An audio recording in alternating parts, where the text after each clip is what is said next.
சொல்லுங்க. எங்க ஓனரு பாய்களுக்கு கொடுக்கறதெல்லாம் சொல்லிருக்காங்க. என்னதுங்க? பில்டிங் ബായികൾക്ക് കൊടുക്കக்கூடாது.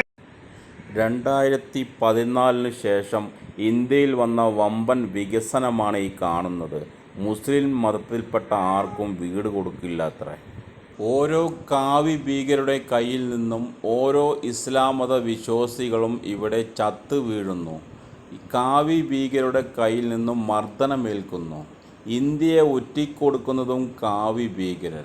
ഇന്ത്യയിൽ നിരപരാധികൾ ബോംബ് പൊട്ടി ചാവുന്നു, എന്നാൽ പ്രതികളെ കിട്ടുന്നില്ല. കാവി ഭീകരർ അത് എല്ലാ ഇസ്ലാം മത വിശ്വാസികളുടെയും മേലെ അടിച്ചേൽപ്പിക്കുന്നു.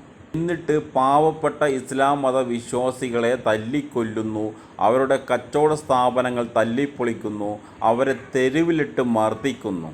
യഥാർത്ഥത്തിൽ ഇസ്ലാമിനെ സംരക്ഷിക്കാനാണ് ഇസ്ലാം തീവ്രവാദം ഇന്ത്യയിൽ ഉണ്ടെന്ന് പറയുന്നെങ്കിൽ ആദ്യം സംരക്ഷിക്കേണ്ടത് ഈ തെരുവിൽ അടികൊള്ളുന്ന ഇസ്ലാം മത വിശ്വാസികളല്ലേ തീവ്രവാദികൾ സംരക്ഷിക്കേണ്ടത്?